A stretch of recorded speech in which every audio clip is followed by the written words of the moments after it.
It is the bye week. So is there nothing to talk about? We'll always find something to talk about. What is going on out there? This is Couz and Jonathan back with you for episode number 9 of the Gold and Blue Breakdown Show.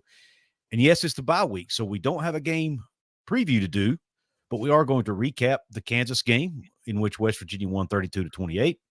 And we are going to do a Q&A. We threw out we had a few questions come in from some folks on social media, and we're going to try our best to answer those questions regarding the Mountaineers and where we are at after 4 games in the season. So, Jonathan, what's up, man? How are you tonight? Hey, Couz, I'm doing well. It's always nice to kind of have this show after a win. It is. Especially now that you're, beginning Big 12 play. And so it's nice to look at that standings and see 1-0. So it's always good to do these shows. I felt like last week we were just a little bit down in the dumps. This week, maybe not so much. So it makes them a little bit more enjoyable if we're being honest about it. Absolutely, it does, man. Absolutely. This is probably going to be just a fun show because it's, laid back, relaxed, right? We get to talk about a win. Yeah. And answer a few cool questions that I thought were interesting. So let's go ahead and recap the Kansas game. Just what are your initial thoughts on this game and how the Mountaineers pulled it out at the end? Yeah, first off, a win is a win, right? I mean, I think this team has reached a point early in the season where it didn't have to be pretty. It could be ugly. It could be a 1-point win. It could be a 21-point win. You just needed a win.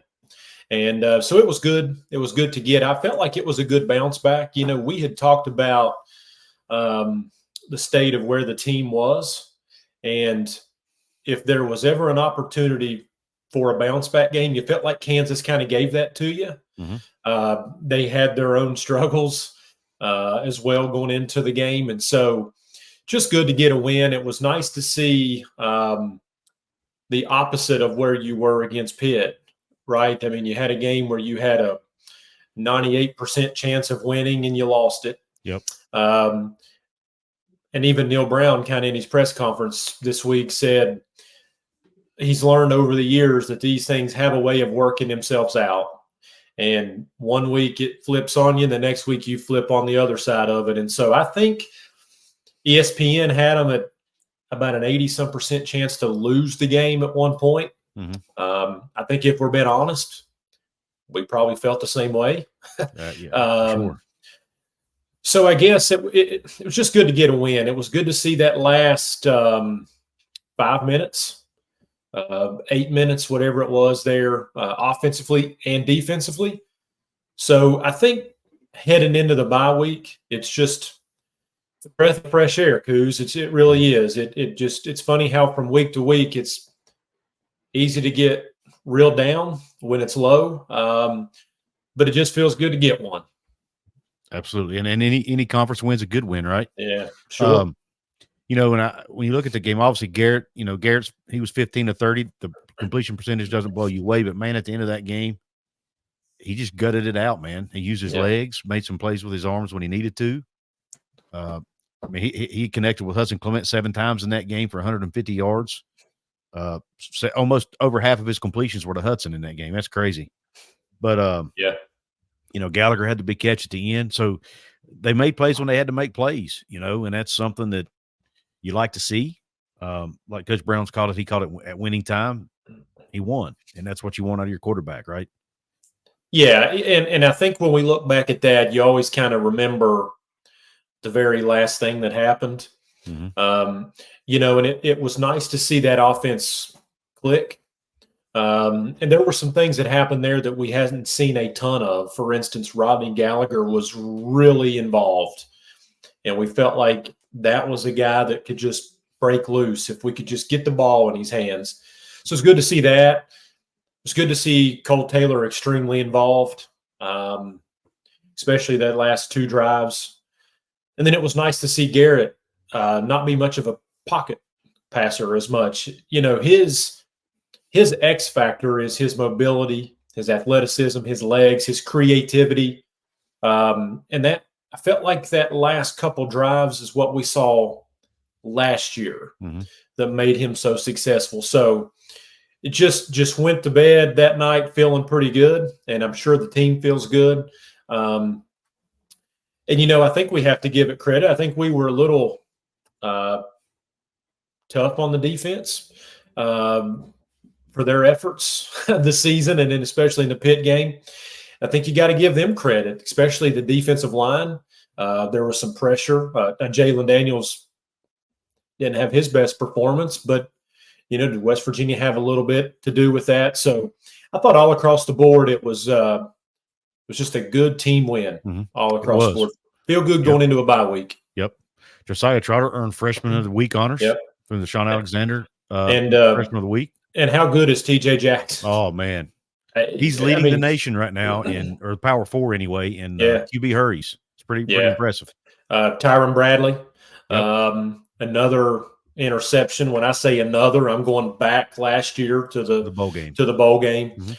So if you look close enough, you see some bright spots. And we kind of talked off air about maybe some changes and just kind of how this team might get a little bit better. And so you can see it. And be nice to sit back, get healthy.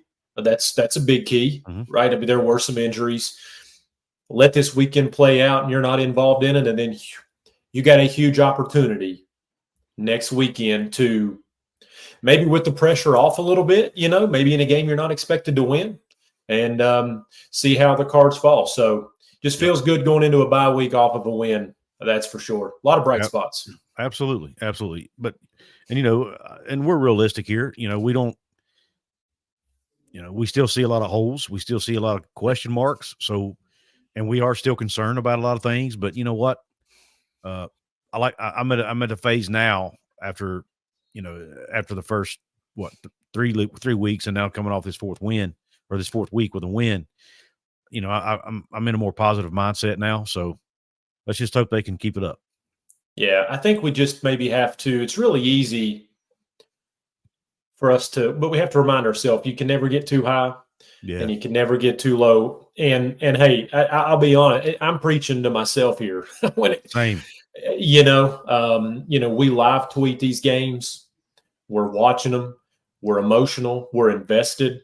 And quite frankly, it's something that I don't apologize for, especially for the fan base who does the same thing, because you're emotionally and now financially invested in the product that you're going to see. And so, and to his credit, Neal Brown said the same thing. He doesn't mind it.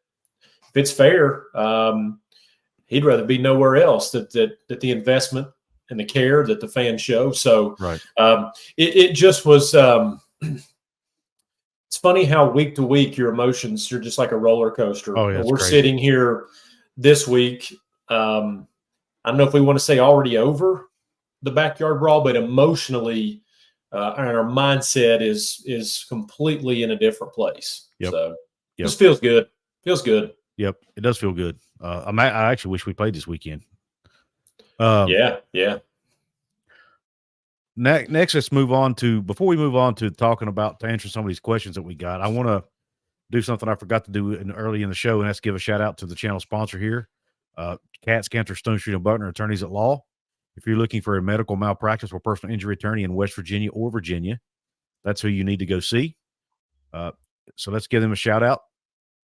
We'll be back in about 40 seconds. Since 1931, the attorneys at Katz, Cantor, Stone Street, and Buckner have been the voice for victims who have suffered serious injury or death. They have a fierce passion for truth and justice and a sincere compassion for those who have been wronged by others. Whether you have been in a car accident or fighting with an insurance company, or you or a loved one has suffered serious injury or death due to medical negligence, we will ensure your voice is heard loud and clear. Katz, Cantor, Stone Street, and Buckner will ensure there is justice for all West Virginians, because we are your lawyer, your voice. Visit us at yourlawyeryourvoice.com. All right. Thank you for being patient, letting us keep the lights on. All right. We had a few questions come in. We put a question out on Twitter, or a post out on Twitter asking people to send us their questions for us to answer on the show. And we got some interesting questions. I did have them pulled up and I lost them here. Let me pull them back up again. Here we go. All right. First one. Got 3 actually from Daniel Gigax, who's actually a VIP channel member here. So I want to address his first. Daniel, hope you're listening, my man. He says, first question, and I'll go to you first, Jonathan. Can WVU find a way to let the D-line send more pressure to send relief to the secondary? Yeah, and I think that's something that they're looking at. They had talked about changing some personnel, changing things schematically a little bit. Felt like you saw maybe a little bit of that this past week against Kansas. There was a lot of pressure early on before the injury. Aubrey Burks came in and got a little bit of pressure from the secondary. Trotter got some. Sean Martin was active. And I think that's what you'll see now with Jordan Leslie, who moved up to the booth. Mm-hmm. Trey Bell came down. And so I think that's something that they're looking at. Hey, listen, at some point, and we gave Neal, we were pretty critical of Neal Brown and his nobody in the bullpen comment. Oh, yeah. Wasn't a huge fan of it, but makes a decent point, right? I mean, you do have guys. What you have, there is no free agency right now. You can't trade players. So you're working with what you have. And so, yeah, Danny, I think that they're going to look at multiple ways to change this up. And they've talked as much about schematically and some personnel, moving coaches around just to get a different viewpoint. And I think as we enter big play, and we are now 1 game in, I think they're going to have to, unless your other option is just to rely on Spells, Jacoby Spells, TJ Crandall, some of those guys, and just hope that now that they're getting a little bit more playing time, they develop a little bit more. So absolutely, it's a great question and a good point, and something I think you already saw a little bit of last week. I totally agree. And, obviously they're rushing with 4. The last couple of games they've been rushing with 4, and they've had pretty good success. I mean, even against Pitt, they had some success with it. When you've got guys like Tyron Bradley and TJ Jackson, man, who can get pressure, and you don't have to bring, your linebackers and your safeties, every play. It could take so much pressure off that secondary, man. And I think if Bradley can continue to play at the level he played at last week, or even close to it, I mean, his stat line was remarkable. I mean, he had 7 tackles, 1.5 sacks, an interception, a fumble recovery, and a forced fumble. Yeah, because of the strip sack at the end. So, I mean, that's a loaded stat line for an edge rusher. If he can continue to even get close to that every game, along with TJ Jackson's if he can continue, and Sean Martin's come on the last couple of games getting in the backfield. He hasn't been able to close on a lot of those, but he is creating pressure, causing the quarterback to have to, change course, or he's disrupting the play. So if they can continue to do that, I think we'll see the secondary all of a sudden look better too. So I actually absolutely think they can, and I think they'll do. Against Pitt, if you remember, that we saw a lot of stunning by the D linemen. Yeah, sure. I think they may start doing more of that. They didn't feel like Kansas was the right team to do that against, right? Because of Jalen Daniels and his ability to run. Sure. But when they play a team like Oklahoma State, Alan Bowman's not going to beat you with his legs. Yeah, good point. Good point. You may see more of that. Yeah, you will. And I thought overall the defense was improved against Kansas. There was that what I would call bump in the road that third quarter before the delay, and then the first drive after. But then they buckled up and played well there on that last stand. Now, Kansas kind of politely maybe went a little conservative, but I think you just have to mix it up. And they've talked about that. They've talked about schemes and having the right guys in certain situations. And so I'm teetering a little bit on encouraged, maybe, from what I saw last week. So, good question. And I think it's something you already saw a little bit of a glimpse of last week. Agreed. All right, question 2 from Daniel. Brown's seat was hot in 2022. He got wins versus OU and OSU. Yeah. That was the year they went 5-7, and he closed out the season with those 2 wins. Can Brown do the same with the schedule he has in October? Yes. But I think I would say that this is the toughest gauntlet he's had in in save me games, right? In games that he just had to get. I mean, you're talking. I mean, let's just run through them. Oklahoma State on the road, Ranked. Iowa At State. least they are now. Right. Yep. Iowa State, Ranked. Kansas State, Ranked.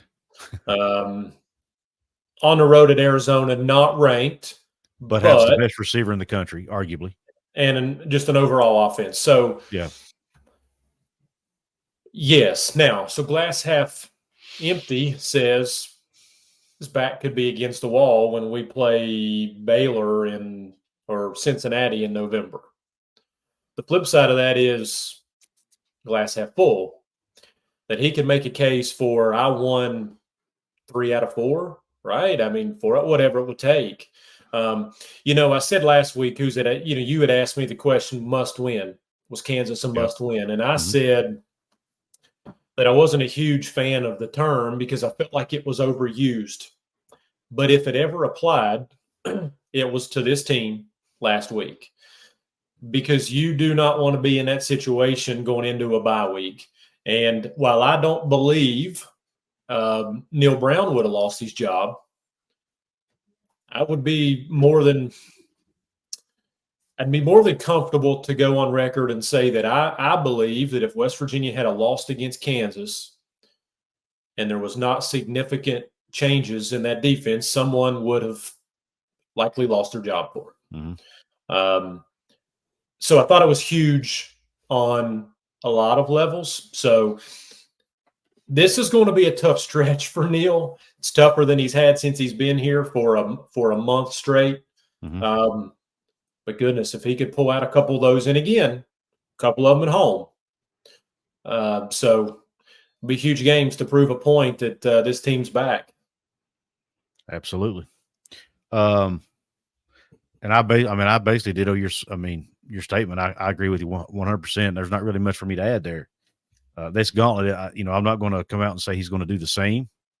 And let's be honest, that wasn't the same OU team. Nah. What'd they win? Five? I think they were 6-6 that year, I believe. Okay.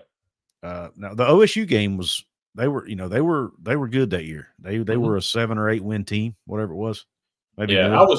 I was at the Oklahoma game. It was cold. It was rainy. Yeah, it was ugly. Those were the Garrett Green games. Those were the games where Garrett Green really came, really made his presence felt and took over the starting role for that team. Yeah. So, he's going to have opportunities for sure, but it's not going to be easy. That's a gauntlet if I've ever seen one. Now, you get past that, you've got Cincinnati on the road. You feel like Cincinnati's playing a little bit better football, but it's winnable, right? UCF at home. You get Baylor at home before those games. So it's not easy by any stretch, but it does give you the potential to make a couple statement wins that he can hang his hat on. Correct. By the way, I want to remind everybody, for those who are listening on the audio platform, we do you can check us out on Twitter at GB breakdown _ if you want to follow us over there, and then our individual accounts at Jonathan K. Martin, and it's at Jonathan Jonathan K. Martin, and I'm at Couz 206 at COUZ 206. If you want to follow us and hit us up on X, we would appreciate that. Next question by Daniel, and this is his last one. He says, speaking of Garrett Green came in with a lot of hype. Can he start playing it up to it? Yeah. So for me, I think you got to springboard off of last week. Yep. You've got to, and we had kind of even talked about, I felt like what we saw in those last couple of drives last week was what we saw last year, where West Virginia won 9 games. He was loose. He just kind of made some decisions on the fly. He got out of the pocket a lot, used his legs a lot. He improvised is probably the best word to use, and he was extremely successful doing it. And I felt like you saw that last week. Look, Garrett's a lot of things, but I don't know that a 70% pocket passer, it's just not one of them. It's not who he is. I'm okay with that because he's got a heart of a line. He's a leader.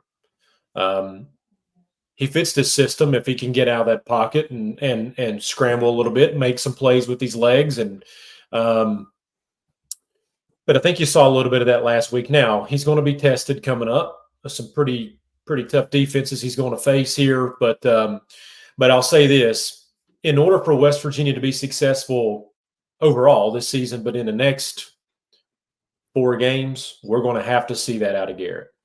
Agreed. Have to. Agreed. But he needs to start sliding more. Yeah. Stop taking so many hits. All right. Yeah. And I agree with it 100%. I think he can springboard off of that game if he starts being himself. Look, I don't know if the coaching staff was holding him back. I don't know if he was holding himself back. Whatever it was, if he continue, now that he's broken out of his shell, whatever you want to call it, if he stays out and goes back to being what made him so good in the first place, then yes, I think he could live up to it. I really do. You know, his completion percentage is up a little bit. It's up to like 56, 57. So, you know, and if he's, to me, if he starts playing like that every game, I think he'll get it up to that 60% range, you know? Yeah, and I think so too. He's 57%, 7 touchdowns, 4 interceptions. And listen, numbers are numbers, stats are stats. They don't lie about it, right? But you know, you got to take into account a couple, an interception late against Pitt, some bad throws there. But I mean, what was that? 30 seconds to try and drive the length of the field. He was just doing whatever he could. So, yeah, I mean, you take out a couple little segments of the season or a game here or there, and but his game is most definitely scrambling, improvising, getting out of the pocket, and seeing what you can come up with. Yep. All right. Next question from Nick Lafferty. Nick says, is the golden age of WVU sports over? Will WVU ever contend for a championship in the major sports? Yes, they will. And if we're just being honest, and I'm going to speak for me here, I think if we lose hope there, we might have nothing left.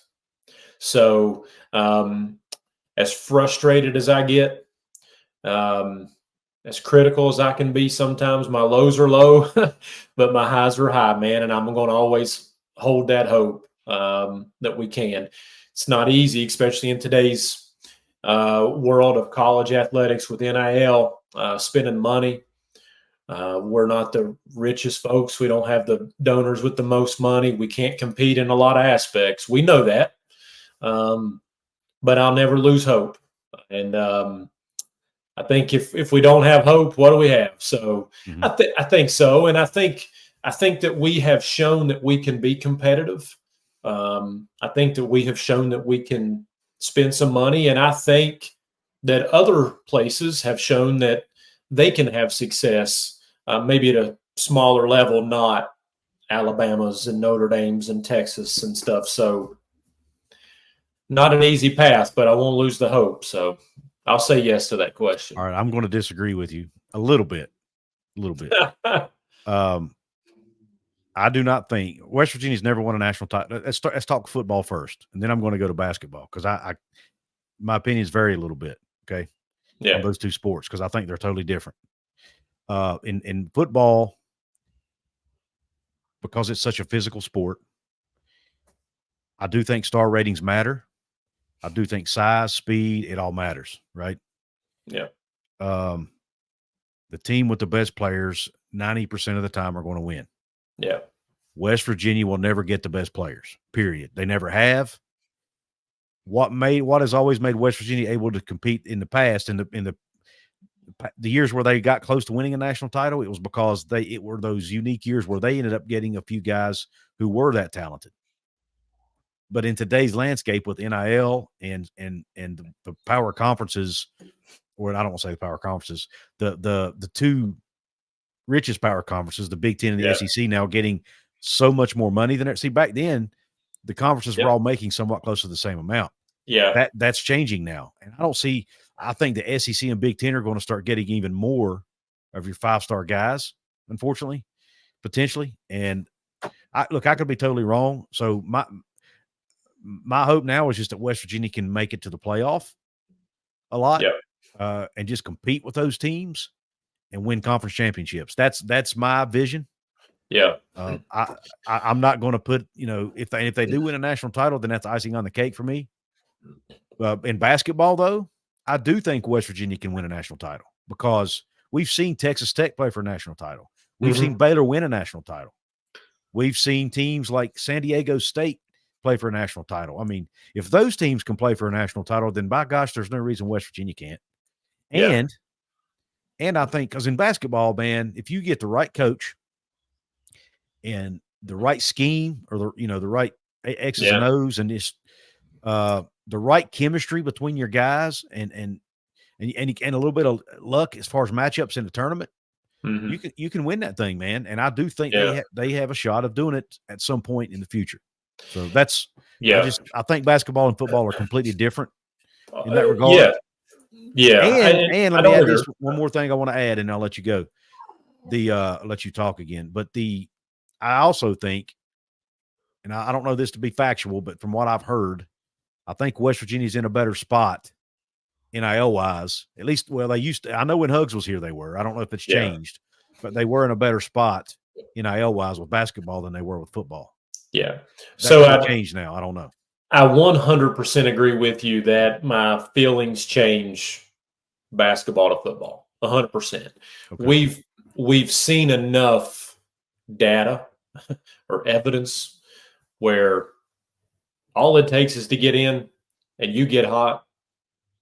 You just have to win a couple of those, get that ball rolling. Yeah. So 100% agree with that. With that. The only thing I would say about football is I agree that stars matter. Now it's to a lesser extent, but I don't know that you have to have all those guys in a way. For example, a TJ Jackson. Look at how he has went from Troy to West Virginia and look at an impact. Yep. Now, the argument can be made, how long can West Virginia keep him? Right? I mean, what happens if he continues this season? Can they, in this NIL world, can they keep him going forward? Josiah Trotter, another one. Just built that connection. Maybe wasn't the highest rated, but fairly high.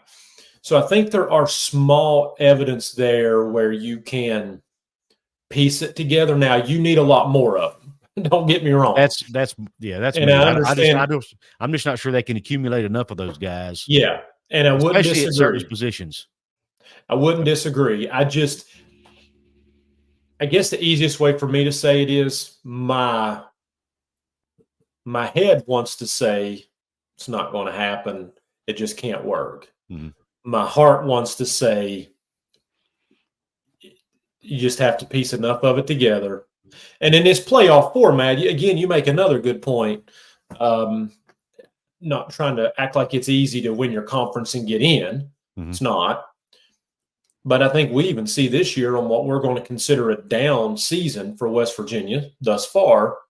The Big 12 is, I mean, can you sit here today and say West Virginia can't win the Big 12? I can't say that, even as rocky as it's been, because that's more of a broader comment about the conference. And so while I think your chances are slimmer in basketball or in football, I think it's possible. But yeah. I don't know that I'd go wagering a ton, but my heart won't let me just say no. I hear you. I just can't do it. All right. We got two more questions. This one's from Dave Penn. He says, do you feel Neal Brown will be retained if he wins 3 to 4 more games this season? And in Dave's opinion, this is Dave's opinion now. He says, to me, this would be a program nightmare. So do you feel Neal will be retained if he only wins 3 to 4 more games?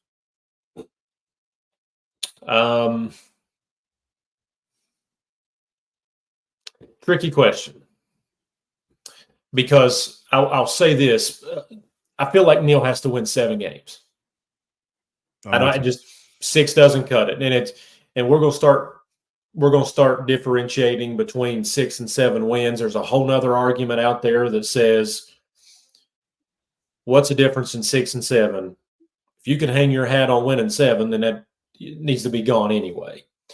Personally, I feel like Neal has to win 7. Now, here's the caveat to that. What happens if he beats so they've got 2 wins now. What happens if they win 4 over 3 of the 4 quality opponents, but then slip up. So I think, do you see what I'm saying? I mean, there's some trickiness there. So what if they beat Kansas State? What if they beat UCF, who's highly ranked? What if they went on the road to Oklahoma State? There's 5. And then what if they went on the road and beat Arizona? So I think you just kind of have to kind of look at them to see what it is, I think 6 wins. So, but so that we're not confusing the question too much, let's just say it number-wise for me. 6 games, probably looking at making change. 7 games, I think you can make an argument he's back. I agree 100%. My agree. opinion. That's exactly how I feel. I think 7-5, and a lot of people would consider that regression. And record-wise, it would be because we won 8 last regular season. But 7-5, West Virginia historically wins 7.5 games a year. That's where they are. Yeah. Neal has won 6 on average a year. So he's below that. But if you win 7 against this schedule, which right now looks to be tough. Now, it could end up not being tough. We'll see. But a lot of it goes back to what you said. Who did they beat? How did they beat them? Were there injuries? All this plays a role. But at the end of the day, to keep it simple, I'm with you. You have to win at least 7 games to have because that assures you a winning record at the end of the year, even if you lose your bowl game. Mm-hmm. You're building for next year. You have, hopefully a quarterback that's got, Nico or Ryder Burton, whoever it ends up being. You've got a quarterback that'll be in. You've got some pieces returning with Trotter, with White, with Donaldson, whoever. Just throw some guys' names out there. You've got some pieces to build on. You've got continuity, which I think matters. So I think 7. I think 7. He keeps his job, and anything less than that, he probably does not. That's I agree. You've got 8 games left. Yep. So if he gets to 7 wins, he's got to win 5 of the 8. So odds are, just simple odds, that somewhere in the rest of this season, if he wins 5 more games, there's going to be at least 2 quality opponents that he can hang his hat on, that he said he beat. Just sheer numbers wise, has to. So 7, I think he's a little bit of heat, but he's there. 6, I think we're having a different show. I think the fan base and maybe even the donors would put so much pressure on them to do something at that point. Yeah, that they would probably feel the need to, and it would be the end of the season, so his buyout would be less. It'd be a little bit more tenable. All right, this last question is kind of long. It kind of ties into this one to a degree, but it goes in a different direction. And this is from Clark Johnson. Clark says, Neal Brown was hired under Shane Lyons and Gordon Gee. Lyons has since been relieved of his duties for Wren Baker. Gee, who is an adamant Brown supporter, is set to retire when his contract expires next June. So essentially, this will not be the same WVU that Brown was hired under. If WVU finishes below expectations, what are the chances that Baker will want to leave his stamp on the program for the incoming president and cut ties with Brown? Will he essentially, quote, pull the plug and move forward with his vision? Yeah, so kind of the same question. I'll just say this. Couple things. We think about where I want to go with it. Number one, I think Wren wants, like a lot of people, maybe, I think Wren wants this to work really bad so that he doesn't have to make that call. Wren's plate's been pretty full since he's been here. And it's yet to be seen how the basketball hire works. And if you're hiring a new football coach after this season, you're going to be hiring 2 coaches, your 2 biggest sports, back to back. Yep, that's a lot. Especially when one is to be determined. Basketball. We think it'll be good, but to be determined. So, does he want to leave his mark? I think every athletic director, if they're being honest, wants to leave their mark because unless Wren Baker retires at West Virginia, he's going to go on maybe to somewhere else down the line, and he can point to his resume that says, I hired this coach and that coach, and look how it turned out. So I think it all ties in together that I think Wren wants this to work with Neal. In a perfect world, West Virginia makes a run. Maybe they win 8 games, 9 games, and all is well in Mountaineer land again. But I don't think that Wren is scared to make a move. Yeah, I don't think he is either. But I also don't. Wren doesn't. And look, I don't know Wren that well. I've had him on the show, and I've met him in person, but I don't know him. And he doesn't strike me as the type of guy that his ego is so big that he just needs to bring his own guy in. He doesn't seem like that guy to me. He didn't do it at North Texas. Yeah, when he was at North Texas, Seth Luttrell had been hired by the previous AD about a year before Wren got there. They won.